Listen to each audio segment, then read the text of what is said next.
नमस्कार, बहुत स्वागत है आपका। आपके साथ हूं मैं प्रिया सिंह सोमवंशी। हिंदुओं का सबसे बड़ा मंदिर, हिंदुओं का सबसे अमीर मंदिर, जिस मंदिर पर सबसे ज्यादा आस्था है, उस तिरुपति बालाजी मंदिर में ऐसा अनर्थ हुआ कि पूरा हिंदू समाज हिल गया, सरकार हिल गई और एक पूर्व मुख्यमंत्री का तो पूरा पॉलिटिकल करियर ही दांव पर लग गया। क्या आप जानते हैं कि यह सब किस लिए हुआ? क्योंकि एक सरकार और उसके अफसर जिद पर अड़े थे कि उनको तो 320 रुपए के हिसाब से ही घी खरीदना है।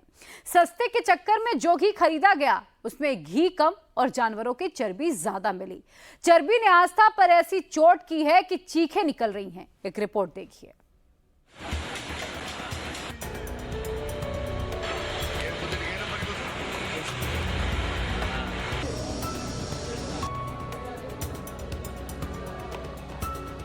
तिरुपति बालाजी के लड्डू यानी साक्षात भगवान का प्रसाद,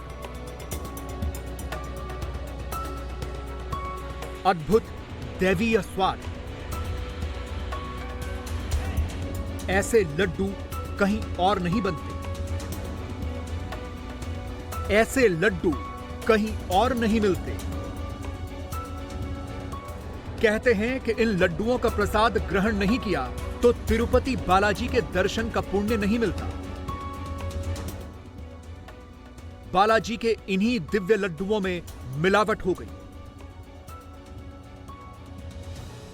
आरोप है कि बालाजी के लड्डुओं में जानवरों की चर्बी मिला दी गई।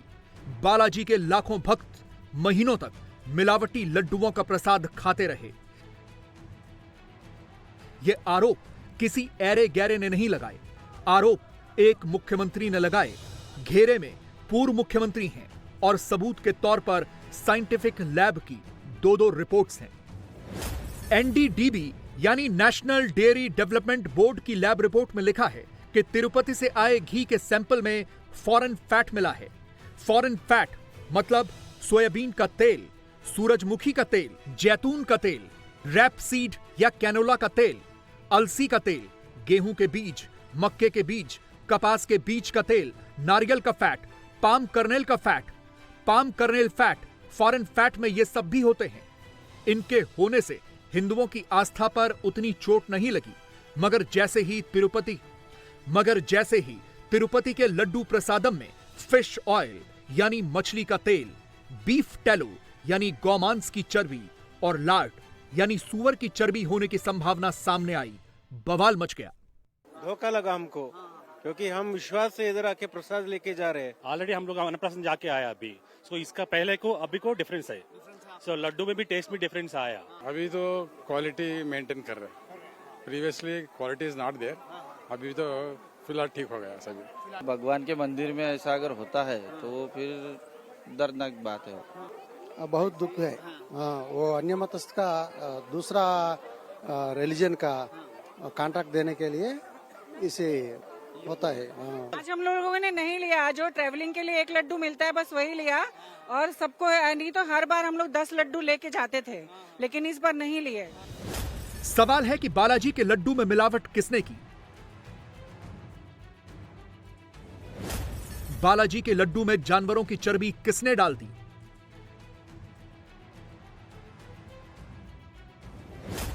बालाजी के लड्डू में मछली का तेल किसने मिला दिया?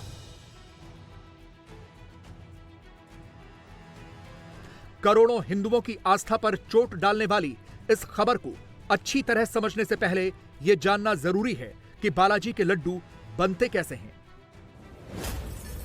बेसन यानी चने की दाल का बारीक पाउडर, देसी घी, काजू, किशमिश, केसर, बादाम, इलायची, आंवला और अन्य सूखे मेवे।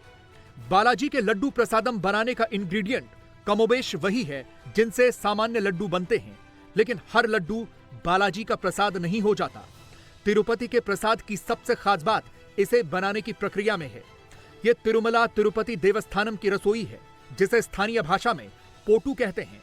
बालाजी के भोग के लड्डू सिर्फ और सिर्फ इसी रसोई में बनते हैं, जिसके लिए 600 ब्राह्मणों की टीम दिन रात शिफ्टों में काम करती है। यहां रोजाना 3.5 लाख लड्डू बनते हैं। 800 किलो काजू और 600 किलो किशमिश की रोजाना खपत होती है। बालाजी के लड्डू बनाने की एक एक सामग्री बहुत बारीकी से लाई जाती है। यहां तक कि बेसन घोलने का पानी भी तिरुपति के विशेष तालाब से ही लिया जाता है। केसर कश्मीर से मंगाए जाते हैं। सूखे मेवे राजस्थान और केरल से खरीदे जाते हैं। इलायची विशेष तौर पर केरल से ही आती है। बालाजी के इन लड्डुओं को बनाने की विधि पिछले 300 साल से नहीं बदली गई। 2009 में तिरुपति के लड्डू को जीआई टैग भी मिला। मतलब ये कि तिरुपति के लड्डू को एक विशिष्ट पहचान हासिल है। इसे केवल तिरुमला वेंकटेश्वर मंदिर में ही तैयार किया जा सकता है। तिरुपति बालाजी के लड्डू 3 अलग अलग साइज के बनते हैं। प्रोक्तम लड्डू, इनका वजन 40 ग्राम होता है और ये लड्डू दर्शन करके निकलने वाले सभी भक्तों को फ्री में दिया जाता है। स्थानम लड्डू, इनका वजन 175 ग्राम होता है। इनमें बादाम, काजू, किशमिश और केसर का अधिक इस्तेमाल होता है। ये लड्डू 50 रुपए का एक मिलता है। एक तीसरा लड्डू भी बनता है, कल्याण उत्सवम लड्डू। जो भक्त अर्जिता सेवा और कल्याण उत्सव में भाग लेते हैं उनको ये लड्डू दिया जाता है। ये लगभग 750 ग्राम का होता है और इसकी कीमत होती है 200 रुपए। टीडीडी यानी तिरुमला तिरुपति देवस्थानम बोर्ड की अपनी क्वालिटी कंट्रोल टीम है। बालाजी की रसोई में ही एक इंटरनल टीम रहती है जिसे सेंसरी टीम कहते हैं। इस सेंसरी टीम के मेंबर CFTRI यानी central food technological research institute से ट्रेंड होते हैं। भगवान को भोग लगाने वाले प्रसाद को चखकर टेस्ट नहीं किया जा सकता, इसलिए सेंसरी टीम के लोग लड्डू प्रसाद को देखकर और उसे सूंघकर इसका क्वालिटी कंट्रोल करते हैं।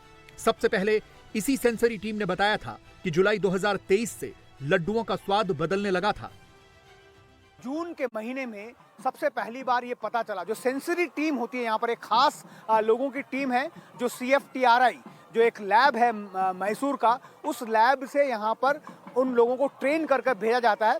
वो लोग ये पता लगाते हैं कि महक से और उसके बाद भोग लगाने के बाद स्वाद से कि जो लड्डू की गुणवत्ता है वो कैसी है। तो सबसे पहला डाउट वहां पर आया। करीब साल भर बाद अब जाकर पता चला है कि लड्डू बनाने के लिए जो घी सप्लाई हुआ था वो मिलावटी था।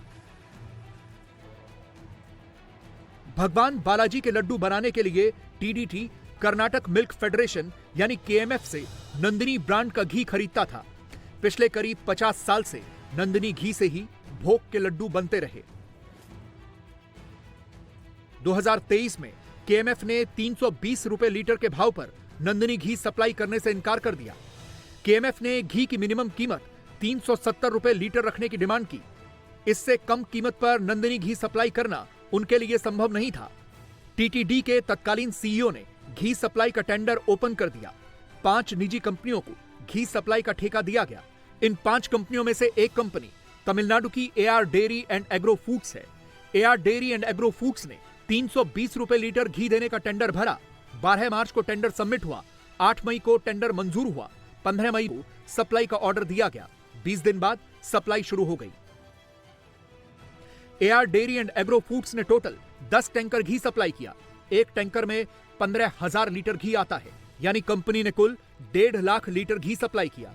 इनमें से 6 टैंकर यानी 90,000 लीटर घी लड्डू बनाने में यूज हुआ। 4 टैंकर यानी 60,000 लीटर घी बचा रह गया। आरोप है कि इसी कंपनी का घी मिलावटी पाया गया। हालांकि NDDB की लैब रिपोर्ट में सैंपल वाली कंपनी का नाम नहीं लिखा है।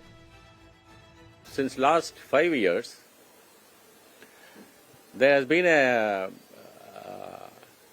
decrease in the quality of the laddus, the taste of the laddus, the shelf life of the laddus. And I had been complaining about this to the then executive officer and the then board chairman about this, and also about the quantity of prasadams prepared to be offered to the god. We have got a separate manual called Dittam, prescribing the quantity of prasadams to be offered to the god on different times of the day, on different occasions, on different festivals, and on different days of the week also. But this was not followed, and it has been changed according to the will and pleasure of the officers without consulting the Agama experts like me or hereditary priests like me. And I was also complaining about these things. And they were changing the food offering timings also to the god. Karnataka milk federation यानी केएमएफ ने पिछले साल अगस्त से ही यह कहना शुरू कर दिया था कि तिरुपति में लोअर क्वालिटी का घी सप्लाई किया जा रहा है, लेकिन तब की सरकार ने इस पर ध्यान नहीं दिया। आंध्र प्रदेश में इस साल सत्ता बदली तो चंद्रबाबू नायडू की टीडीपी और पवन कल्याण की जनसेना सरकार ने घी का क्वालिटी टेस्ट कराया। एक बार नहीं बल्कि 5 बार इन सैंपल को टेस्ट किया गया। उसमें एक एस वैल्यू जो होता है उस पर ये डिटरमाइन करते हैं कि जो फैट कंटेंट है वो किस तरह का है। एस वैल्यू जो होना चाहिए वो तकरीबन 95 से 106 के बीच में उसकी रेंज होनी चाहिए, लेकिन एआर फूड्स के बारे में टीटीडी का कहना है कि उसके जो सैंपल की रेंज थी वो सिर्फ 22 थी। आप अंदाजा लगाइए, टीटीडी का ये कहना है कि 75% उसमें एडल्ट्रेशन होता है, तभी जो है ये एआर जो फूड है उस एग्रो फूड का जो घी का सैंपल था उसमें इतना ज्यादा एडल्ट्रेशन था। 12 जून को चंद्रबाबू नायडू की सरकार बनी। 6 जुलाई को घी के 2 सैंपल जांच के लिए भेजे गए। 12 जुलाई को दूसरे 2 सैंपल भेजे गए। 18 सितंबर को एनडीडीबी की जांच रिपोर्ट आई। तिरुपति के लड्डुओं में मिलावट वाली खबर इतनी बड़ी थी कि सीधे मुख्यमंत्री ने प्रेस कॉन्फ्रेंस की। చేసే విధంగా ఓసారి బాధేస్తుంది। నాసి రకమైన ఇంగ్రీడియంట్సే కాకుండా ఎనిమల్ ఫ్యాట్ కూడా వాడారని, ఏది గీకు బదులు ఈరోజు స్వచ్ఛమైన గీ తెమన్నాం, ప్రక్షాళన చేయమన్నాం, నాణ్యత పెరిగింది, ఇంకా కూడా నాణ్యత పెంచుతాం। అల్టిమేట్ గా వెంకటేశ్వర స్వామి మన రాష్ట్రంలో ఉండడం మనందరి అదృష్టం। सोचिए, जिन लड्डुओं को सबसे शुद्ध समझा जाता है उनमें एनिमल फैट की मिलावट। बालाजी के करोड़ों भक्तों को पहली बार में विश्वास ही नहीं हुआ।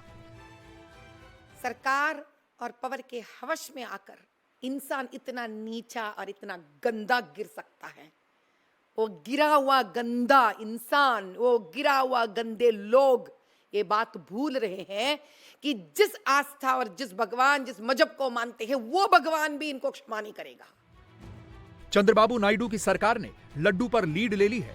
उन्होंने केएमएफ का कॉन्ट्रैक्ट रिन्यू कर दिया है। जगन मोहन की सरकार 370 रुपए लीटर शुद्ध घी नहीं खरीद रही थी। चंद्रबाबू नायडू ने 478 रुपए लीटर घी का कॉन्ट्रैक्ट कराया है। आंध्र प्रदेश के पूर्व मुख्यमंत्री जगन मोहन रेड्डी के लिए उनके पॉलिटिकल करियर का सबसे बड़ा संकट आया है। वो प्राइम मिनिस्टर और चीफ जस्टिस से न्यायिक जांच की मांग कर रहे हैं, लेकिन बात आगे बढ़ चुकी है।